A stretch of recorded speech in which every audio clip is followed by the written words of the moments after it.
नमस्कार विद्यार्थी मित्रांनो, आज आपण बघणार आहोत जीडीसीए एक्झाम 2026 साठी फॉर्म कसा भरायचा, त्यासाठी डॉक्युमेंट्स काय लागतील, त्यानंतर तुमच्या बाकीच्या गोष्टी काय गरजेच्या आहेत हे सगळं आपण इकडे जाणून घेणार आहोत.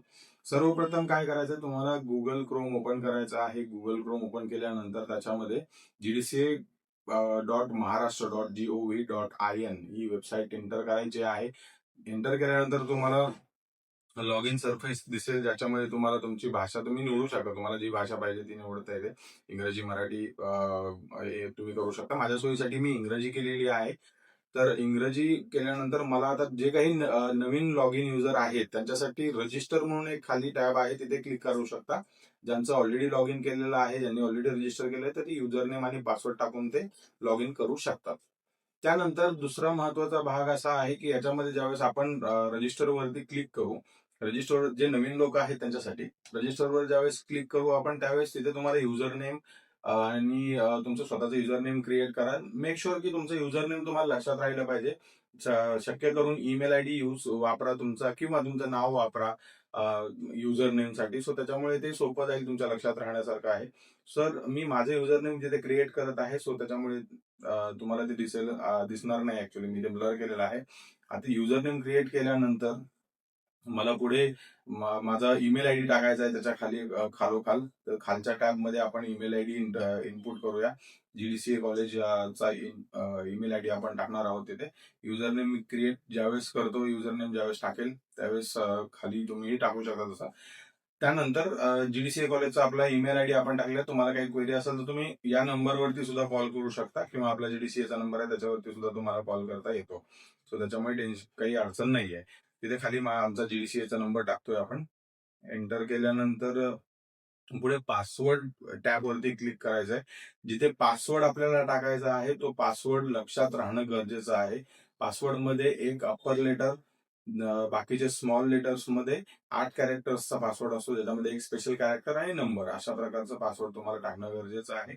मेक शुअर की तो पासवर्ड असेल, कारण ते त्याप्रमाणे ऑर्डर आहेत. तशीच ऑर्डर तुम्हाला ती फॉलो करावी लागेल. तर तो पासवर्ड टाकून तुम्ही रेकॉर्ड वरती क्लिक करू शकता. आता ज्यांचं माझं ऑलरेडी मी रजिस्ट्रेशन केलेलं आहे, सो त्याच्यामुळे तिथे तुम्हाला ते इथे दिसणार नाही. ज्यावेळेस तुम्ही नवीन असाल तर रेकॉर्ड वरती क्लिक केलं की ते सक्सेसफुल, तुमचं युजर रजिस्ट्रेशन सक्सेसफुल म्हणून एक टॅब येतो वरती. सो त्याच्यामुळे तुमचं युजर रजिस्ट्रेशन सक्सेसफुल झालेलं आहे असं तिथे दिसतं.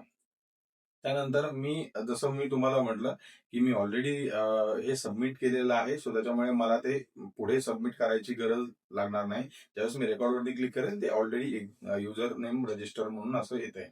सो आता मला काय करायचं की हे मी पूर्ण ऑलरेडी रजिस्टर केलं असल्यामुळे मी क्लोज करणार आहे टॅब ही. क्लोज केल्यानंतर मला ऑलरेडी माझं युजर नेम रजिस्टर असल्यामुळे मी युजर नेम टाकून पासवर्ड टाकून लॉग इन करणार आहे. सो मी इकडे माझा जो मी युजर नेम तयार केलेला आहे तो टाकत आहे, आणि पासवर्ड जो माझा पासवर्ड आहे तो टाकून मी लॉग इन करतोय. आता लॉग इन वरती क्लिक केल्यानंतर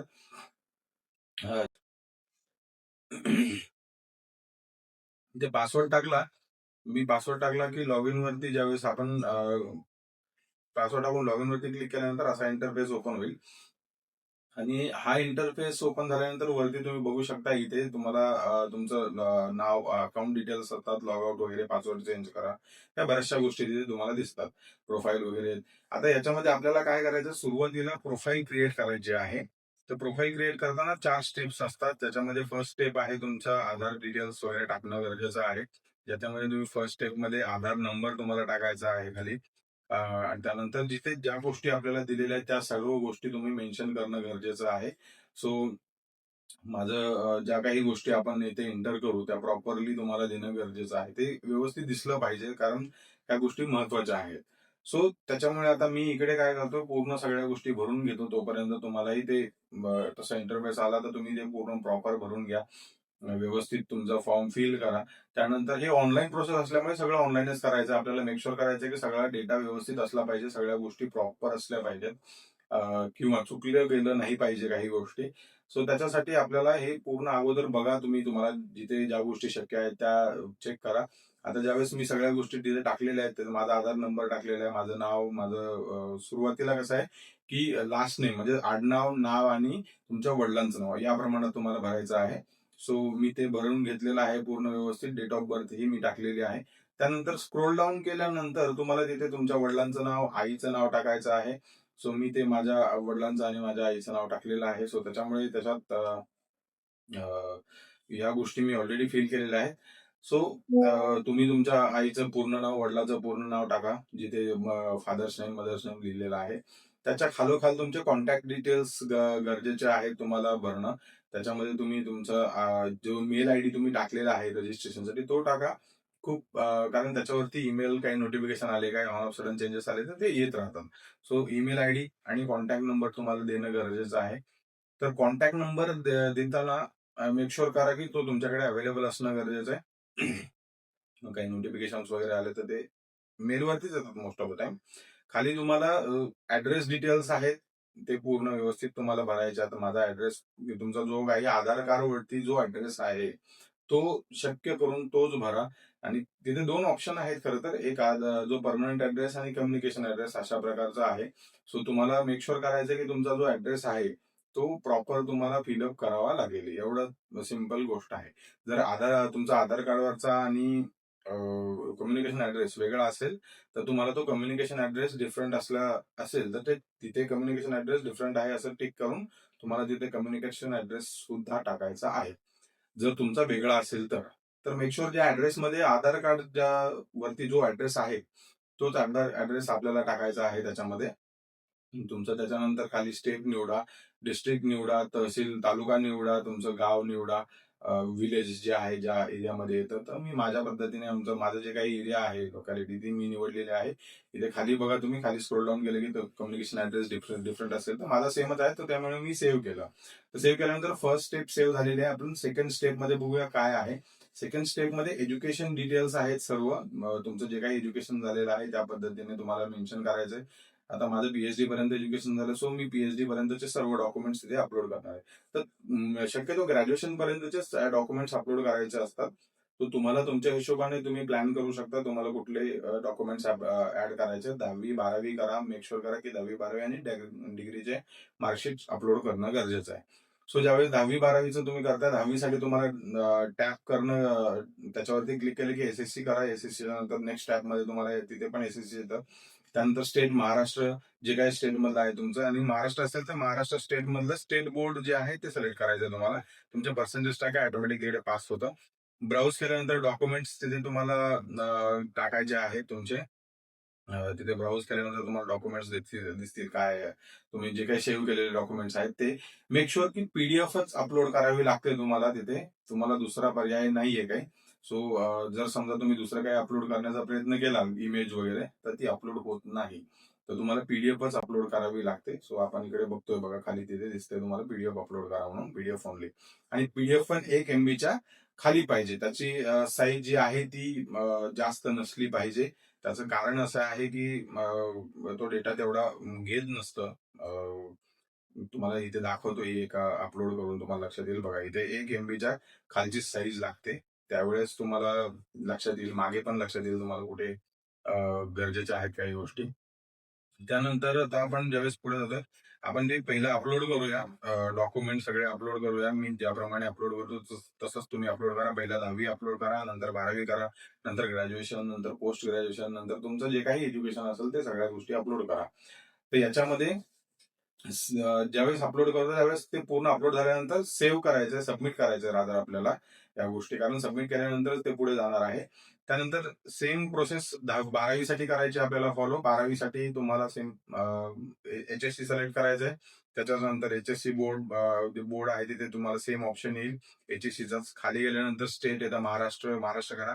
आणि बोर्ड स्टेट असल्यामुळे स्टेट बोर्ड करावा लागेल तुम्हाला, ते महाराष्ट्र स्टेट बोर्ड. त्याचं कारण महाराष्ट्र स्टेट बोर्डच त्याच्यामध्ये मेन्शन केलेलं आहे. तर ते स्टेट बोर्ड टाकल्यानंतर खाली तुम्ही ज्यावेळेस पर्सेंटेज टाका. पर्सेंटेज टाकल्यानंतर ऑटोमॅटिक तुमचे मार्क्स येतात. त्यानंतर 10-12वीचे डॉक्युमेंट अपलोड करा आणि सबमिट करा. सबमिट केलं की ऑटोमॅटिक खाली दुसरे डॉक्युमेंट्स तुम्हाला दिसतील. 10वी आल्या, 12वी आल्या. त्यानंतर ग्रॅज्युएशन तुम्हाला ऍड करायचं आहे. आता ग्रॅज्युएशनसाठी तिथे ग्रॅज्युएट म्हणून ऑप्शन आहे. ते ग्रॅज्युएट ओपन करा, क्लिक करा. त्याच्यावर तुमचं जे ग्रॅज्युएशन झालेलं आहे ते टाका. माझं BBA झालेलं आहे तर मी BBA टाकतोय. त्यानंतर माझं महाराष्ट्रातून झालंय तर ज्या काही राज्य असेल त्या राज्यातून, ज्या राज्यातून तुमचं झालंय ते राज्य टाकायचं. महाराष्ट्र टाका, गुजरात टाका, जे काय असेल तुमच्या हिशोबाने तुम्ही टाकू शकता. आता ज्यातल्या जेवढ्या काही युनिव्हर्सिटी आहेत त्यात ऑलरेडी उपलब्ध आहेत. तर ज्यावेळेस आपण बाकीच्या गोष्टीही तोपर्यंत चेक करू शकतो की तुमचं युनिव्हर्सिटी आहे नाहीये. तर महाराष्ट्र सिलेक्ट करायचं. महाराष्ट्रामधलं पुणे विद्यापीठ असेल तर पुणे विद्यापीठ, डी.वाय पाटील वगैरे बरेचसे विद्यापीठ दिलेले आहेत महाराष्ट्रातले. तर त्यातल्या जे काही युनिव्हर्सिटीज आहेत ती तुमची ज्या युनिव्हर्सिटीमधून तुमचं डिग्री झालेला आहे ती युनिव्हर्सिटी तुम्हाला सिलेक्ट करावी लागेल. त्यानंतर ज्यावेळेस आता इथे पुणे युनिव्हर्सिटी असेल तर युनिव्हर्सिटी ऑफ पुणे म्हणून येतं ऑप्शन, तिथे तुम्हाला ते सिलेक्ट करायचं. सावित्रीबाई फुले पुणे विद्यापीठ असं नाहीये, तर ते युनिव्हर्सिटी ऑफ पुणे येतं. तर ते क्लिक करायचं तुम्हाला. तुमचे पर्सेंटेज टाकायचे, एक्झॅक्ट पर्सेंटेज किती हे मेक शुअर की एक्झॅक्ट टाकणं गरजेचं आहे. तर कारण ते डॉक्युमेंट्स तुम्हाला पुढे प्रॉब्लेम येऊ नये किंवा तुमचा फॉर्म रिजेक्ट होऊ नये यासाठी या गोष्टी आहेत. तर ज्यावेळेस आपण हे मी डेमो डॉक्युमेंट सगळे अपलोड करतो तुमच्या माहितीसाठी. त्यानंतर सबमिट करायचे. सेम प्रोसेस तुम्हाला मास्टर्सला फॉलो करायचे. पोस्ट ग्रॅज्युएशन म्हणून ऑप्शन आहे, त्याला सिलेक्ट करा. पोस्ट ग्रॅज्युएशन मध्ये माझं एमबीए झालेलं आहे, तर मी एमबीए टाकतोय. एमबीए मध्ये माझं एमबीए महाराष्ट्रातून झालं तर महाराष्ट्र टाका. ज्या राज्यातून तुम्ही केलं ते राज्यात टाका, काही प्रॉब्लेम नाही. आणि युनिव्हर्सिटी ऑफ पुणे करा. युनिव्हर्सिटी ऑफ पुणे केल्यानंतर खाली पर्सेंटेज विचारलं जातं. पर्सेंटेज टाका तुमचं मास्टर्सचं एक्झॅक्ट. त्यानंतर मास्टर्सची डिग्री अपलोड करा किंवा फायनल इयरची मार्कशीट अपलोड केली तरीही चालतं, काही अडचण नाही. ते तुम्ही सबमिट केल्यानंतर खाली गेलं की मास्टर्सचं पण डिटेल्स तुम्हाला दिसतील. त्यानंतर आता मी जसं बोललो की पीएचडी पर्यंत शिक्षण झालेलं असल्यामुळे मला पीएचडी पण ऍड करायचे. तिथे पीएचडीचं ऑप्शन आहे, पीएचडी पण करू शकता. पीएचडी टाका. तिथे तुम्हाला एज्युकेशन पीएचडी टाकल्यानंतर तुम्ही पुढे जे काही स्टेट मधून तुमची पीएचडी झालेली आहे ती स्टेट मधलं तुम्हाला टाकणं गरजेचं आहे. त्यानंतर आता खाली ज्यावेळेस पीएचडीचे आपण जे काही तुम्हाला पर्सेंटेज मिळालेले आहे ते टाकायचे. सेम प्रोसेस फॉलो करायची आहे टिल तुमचे डॉक्युमेंट्स अपलोड होईपर्यंत सगळे. आता हे डॉक्युमेंट्स सेम याच्यासाठी सुद्धा पीएचडीचं तुम्हाला डॉक्युमेंट्स अपलोड करायचं आहे. ज्या युनिव्हर्सिटी मधून झाले ते सेम तुम्हाला ती गोष्ट फॉलो करायची आहे. सो जे काही गोष्टी तुम्ही सेव्ह कराल त्या तुम्ही प्रिव्ह्यू करू शकता. तुम्हाला वाटलं ह्याच्यात चेंज करायचं किंवा हे मला अपलोड नाही करायचं ते डिलीटही करू शकता, काही अडचण नाही त्याच्यामध्ये. पण मेक शुअर की तुम्ही 10वी 12वी आणि डिग्री ऍटलिस्ट टाकणं गरजेचं आहे. सो जेवढे जास्त डॉक्युमेंट टाकाल तेवढे फॉर्म रिजेक्ट होण्याचे चान्सेस कमी असतात ऍक्च्युली. कारण जर त्रुटी आढळल्या मार्क्समध्ये कमी जास्त झालं काही तर त्याच्यामुळे ते प्रॉब्लेम्स येऊ शकतात. त्यानंतर नेक्स्ट स्टेप जे आहे त्याच्यामध्ये तुम्हाला नेक्स्ट स्टेपमध्ये तुमचा अनुभव टाकायचा आहे. जर तुमचा अनुभव असेल तर. जर असेल फॉर्म तुमच्याकडे डॉम आहे तर तुम्ही करू शकता. नसेल तर काही गरज नाही अपलोड करणं. तर माझा अनुभव जसा आता 10 वर्षच घेतं ते ऍक्च्युली. तर 10 वर्षापूर्वीपर्यंतचा अनुभव तिथे दिसतो. तर तुम्ही ते बघू शकता. तुमचे डेट्स टाका. त्याच्यामध्ये एक्झॅक्ट डेट्स मेन्शन असणं गरजेचं आहे. तुम्हाला फॉर्म जो आहे तो तुम्हाला घेणं गरजेचं आहे. एखाद्याकडनं तुम्हाला त्या गोष्टी करणं गरजेचं आहे. आणि दुसरी महत्वाची गोष्ट अशी आहे की अ, याच्यामध्ये तुमची गव्हर्नमेंट नॉन गव्हर्नमेंट ऑर्गनायझेशन आहे का ते पण बघणं गरजेचं आहे. सो आता एनजीओ असेल तर नॉन गव्हर्नमेंट ऑर्गनायझेशन टाका. गव्हर्नमेंट असेल तर गव्हर्नमेंट टाका. परमनंट असेल. जे काही इथे विचारल्यात गोष्टी त्या सगळ्या गोष्टी तुम्हाला फिलअप करणं गरजेचं आहे. त्यानंतर आपण ज्यावेळेस पुढे गोष्टी फिलअप करतोय त्यावेळेस तुम्ही एक एक गोष्ट मेक शुअर करा की ते तुमच्या डॉक्युमेंट वरती असणं गरजेचं आहे. प्रूफ ऑफ एक्सपिरियन्स आणि प्रूफ ऑफ परमनन्सी 2 डॉक्युमेंट्स लागतात. तिथे तुम्ही परमनंट असाल तर परमनंटचा प्रूफ, एक्सपिरियन्स टाकत असाल तर दोन्ही टाकणं गरजेचं आहे. नॉन गॅजेटेड कंपनी आहे ते तुम्हाला सिलेक्ट करणं गरजेचं आहे. त्यानंतर नॉन गव्हर्नमेंट केलं तर तुम्ही नॉन गव्हर्नमेंट पण त्याच्यामध्ये पण तुम्हाला त्या गोष्टी दिसतील. तुमचे क्रेडिट दिसणार नाही पण ते कंपनीचं नाव टाका एक्सवायझेड. आता मी जर टाकलं एक्सवायझेड पतसंस्था. आता जे काही तुमची संस्था आहे त्याच्यानुसार तुम्ही टाकू शकता. तुमचं डेजिग्नेशन काय आहे ते टाका. डेजिग्नेशन टाकल्यानंतर पुढे तुम्हाला रोल तुमचा जो आहे डेजिग्नेशन मध्ये तो काय म्हणतात त्याला, ऑर्गनायझेशन जे आहे ते खाली विचारलंय. ऑर्गनायझेशन टाईप मध्ये तुम्हाला ऑर्गनायझेशन टाईप तुमचा चेक करायचा कुठला आहे तर डिपार्टमेंट ऑफ कोऑपरेशन असल्यामुळे आम्ही कॉपरेटिव्ह ऑर्गनायझेशन असल्यामुळे कॉपरेटिव्ह ऑर्गनायझेशन म्हणून सिलेक्ट करतोय. त्यानंतर नेचर ऑफ पोस्ट येतं. नेचर ऑफ पोस्ट जी आहे ऍडमिनिस्ट्रेटिव्ह मध्ये ते मॅनेजर म्हटल्यानंतर तर मी ती ऍडमिनिस्ट्रेटिव्ह पोस्ट टाकतो आहे. त्यानंतर date of type of appointment असतं. त्याच्यामध्ये परमनंट एम्प्लॉई असल्यामुळे परमनंट टाकणं गरजेचं आहे. आता इथे सुद्धा आपल्याला ते डॉक्युमेंट जे आहे ते पीडीएफ फॉर्मॅटमध्येच अपलोड करायचे आहेत आणि बिलो 1 MB चेच असले पाहिजे तेही डॉक्युमेंट्स. सो त्याच्यामुळे ते सुद्धा तुम्हाला कन्वर्ट करून घ्यावे लागतील सगळे डॉक्युमेंट्स अगोदर. आणि त्यानंतर पुढे आपण हे ज्यावेळेस ऍड एक्सपिरियन्सेस करू, तिथे तुम्हाला जेवढे एक्सपिरियन्स तुमच्याकडे आहे ते तुम्ही त्याप्रमाणे ऍड करू शकता, पण तिथल्या सगळ्या गोष्टी तुमच्याकडे असणं गरजेचं आहे. सो मेक शुअर की ते तुमच्याकडे अवेलेबल असावेत सगळे डॉक्युमेंट्स जे तुम्हाला ऍड करायचे आहेत. तर ऍड केल्यानंतर काय होतं, की मग याचा फायदा जो आहे तो तुम्हाला पुढे याच्यासाठी होतो. ज्यावेळेस आपण आता पुढे काही तुम्हाला ज्यावेळेस पास होता तुम्ही, एक्झाम पास झाल्यानंतर पुढे तुम्हाला त्याचा फायदा होत राहतो. नंतर जे काही डॉक्युमेंट्स आपण ऍड करू, त्याला सेव्ह करायचं आहे, सबमिट करायचं आहे किंवा ऍड एक्सपिरियन्स म्हणून करायचं आहे. तर ऍड एक्सपिरियन्स केला की तुम्हाला खाली ते दिसून जातं कशा प्रकारे ऍड केलेला आहे. व्ह्यू करू शकता, चुकला असेल काही प्रॉब्लेम असेल तर तुम्हाला चेंजही करता येतं. ते आता चेंज करू शकता, नंतरही करू शकता, काही प्रॉब्लेम पण सबमिट करायच्या अगोदर. चौथी स्टेप आहे. चौथ्या स्टेपमध्ये तुम्हाला फोटो अपलोड करायचा आहे. आता फोटो सुद्धा एक स्पेसिफिक साईज मध्ये तुम्हाला अपलोड करावा लागतो बरं. तर तेही तुम्हाला सांगतो कशा प्रकारे फोटो अपलोड करायचा आहे किंवा काय आहे या गोष्टी. तुम्ही जर चेक केलं तर तुम्हाला कळेल की फोटो जो आहे एक पर्टिक्युलर साईज असते, त्या साईज मध्ये तुम्हाला लागतो.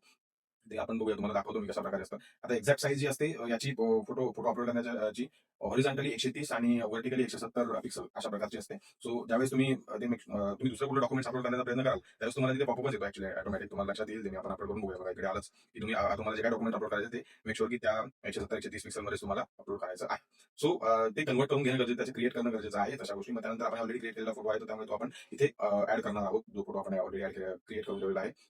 सो त्याच्यामुळे इथे सुद्धा साईन सुद्धा सिग्नेचर सुद्धा तुम्हाला सेम प्रकारात आहे. सिग्नेचर साठी सुद्धा तुम्हाला एक गोष्ट महत्वाची, की जे टाईप आहे तो तुम्हाला त्याच टाईपमध्ये तुम्हाला सिग्नेचर टाकावी लागेल 170 बाय 55 पिक्सलमध्ये. त्यानंतर हे डॉक्युमेंट जेवढे अपलोड आपण केले, अपलोड केल्यानंतर तुम्हाला खाली दिसेल, तुम्हाला फॉर्म पण दिसतो. या गोष्टी आहेत. पुढे तुम्हाला सगळ्या गोष्टी दिसतील. सबमिट केल्यानंतर ज्यावेळेस माय प्रोफाईल मध्ये जाऊ किंवा माय अकाउंट मध्ये आपण जातो, ऑनलाईन ऍप्लिकेशन मध्ये जायचं तुम्हाला पहिली गोष्ट. त्यानंतर ऑनलाईन ऍप्लिकेशन मधून खाली गेल्यानंतर एक 6व्या नंबरला जीडीसीएचा फॉर्म 2026 चा फॉर्म आलेला, तिथे डेट्स दिलेली आहे 9/1/2026 पासून ते 23/2/2026 पर्यंत. त्याला अप्लाय नाव करा. अप्लाय नाव केल्यानंतर पुढे असा ओपन होईल तुम्हाला इंटरफेस. तो ओपन झाला की तो सेंटर्सची 17 सेंटर आहे, त्याची नाव येतात. तुमचं जे काही जवळचं सेंटर आहे ते सिलेक्ट करा. माझ्यासाठी आता मी पुणे सिलेक्ट करतो, मी पुण्यात असल्यामुळे. तर पुणे सिलेक्ट केल्यानंतर तुम्हाला ऑटोमॅटिक तुम्हाला तिथे पुण्याचा सेंटर कोड तो येतो. ऍक्च्युली पुण्याचा सेंटर कोड आहे 10.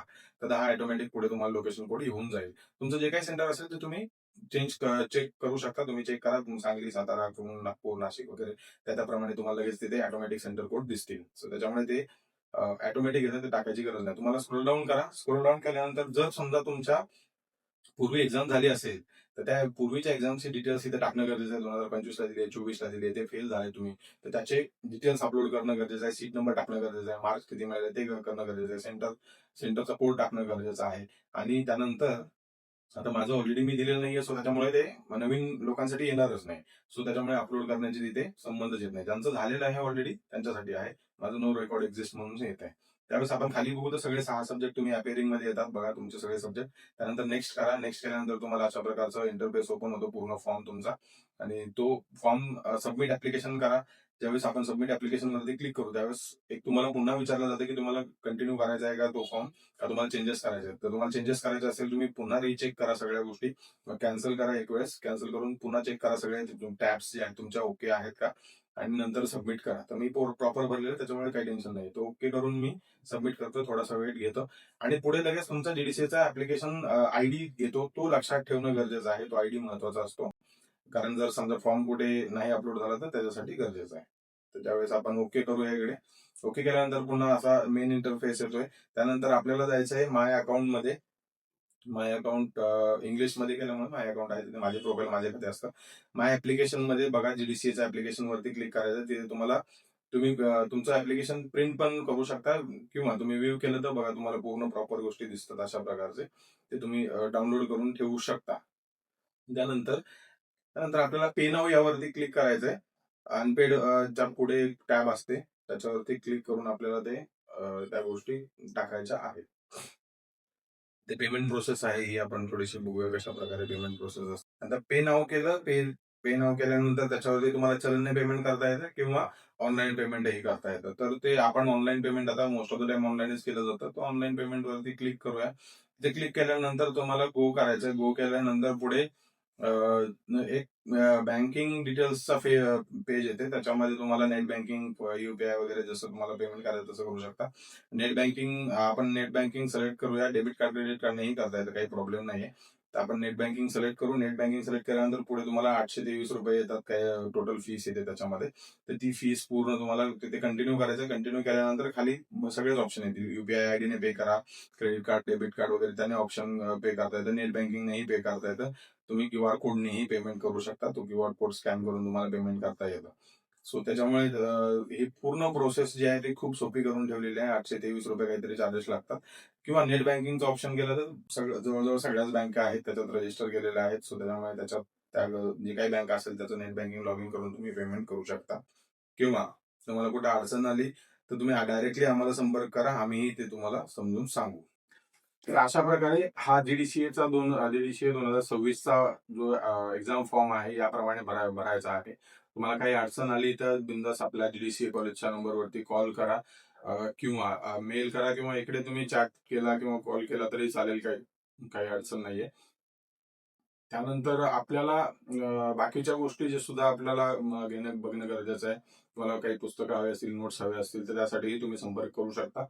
आणि संपर्क क्रमांक जो आहे 9665602005 हा मोबाईल नंबर आहे. त्याच्यावरती कॉल करा, किंवा आपला लँडलाईन नंबर आहे त्याच्यावरती कॉल केला तरी चालतो. 020299000190 या नंबरवरतीही संपर्क करू शकता. धन्यवाद.